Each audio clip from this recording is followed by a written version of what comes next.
Bonsoir tout le monde. Aujourd'hui, en essayant de vous faire profiter du paysage nocturne de l'hôpital, je voudrais en même temps vous parler d'une maladie saisonnière, de la période chaude, c'est-à-dire les 6 mois les plus chauds de l'année, souvent du pourtour méditerranéen, qui est de plus en plus fréquente ces dernières semaines, ces derniers jours.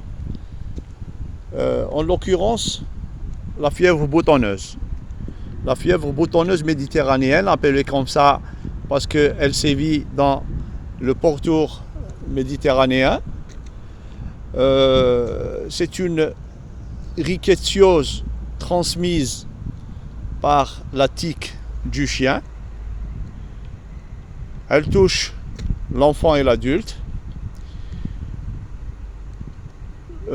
C'est une maladie souvent bénigne, mais qui peut quand même, dans certains cas, avoir des complications cardiaques ou neurologiques, heureusement rares, mais graves.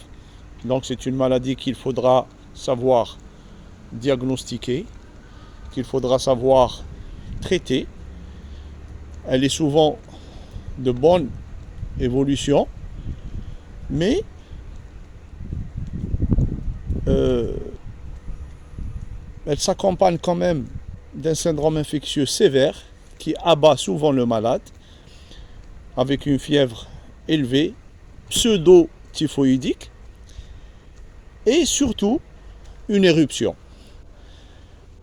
Cette éruption, elle doit être reconnue parce qu'elle est particulière. Elle est maculo-papullo-nodulaire parfois, généralisée, et n'épargnons pas la paume des mains et la plante des pieds. Donc il n'existe pas beaucoup d'éruptions qui atteignent la paume des mains et la paume des pieds. Donc il faudra savoir toujours reconnaître cette pathologie en insistant sur ce critère. Elle s'accompagne souvent, et il faudra savoir le rechercher, c'est-à-dire le point d'inoculation. Le point d'inoculation qu'il faudra toujours rechercher dans les points les plus cachés.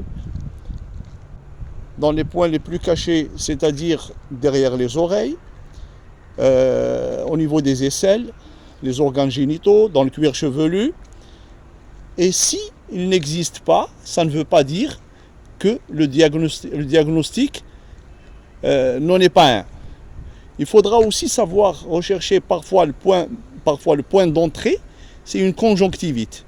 Une conjonctivite qui est due souvent à de la poussière qui atteint les yeux, la poussière qui atteint les yeux et qui est contaminée par les déjections du tique, ou de la tique plutôt. Une fois ce diagnostic reconnu, bien sûr, tout en ayant à l'esprit la saison, c'est-à-dire entre avril et septembre, la période la plus chaude. Donc, une fois le diagnostic posé, et il faut savoir que le diagnostic est clinique, il faudra entamer une thérapeutique. Je ne vais pas par 36 chemins. La thérapeutique chez l'adulte, c'est les cyclines, donc la vibramycine ou la doxycycline à 200 mg par jour le matin, c'est des gélules à 100 mg. Et chez l'enfant, il ne faut pas hésiter à mettre de l'azithromycine. De l'azithromycine selon, bien sûr, l'âge et le poids du malade. Il faudra toujours prévenir le malade ou bien les parents du malade que l'évolution est souvent favorable mais progressif, comme le début d'ailleurs de la maladie. Donc c'est une maladie d'évolution progressive sous traitement. Il faut compter 2, 3, jusqu'à 4, 5 jours pour la disparition de la fièvre. L'éruption disparue un peu plus lentement, mais il faudra prévenir aussi le malade ou les parents que la convalescence peut durer 1 à 2 semaines.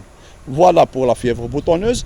Il faudra savoir la reconnaître et la traiter pour éviter les rares complications. Je vous remercie pour aujourd'hui et à la prochaine.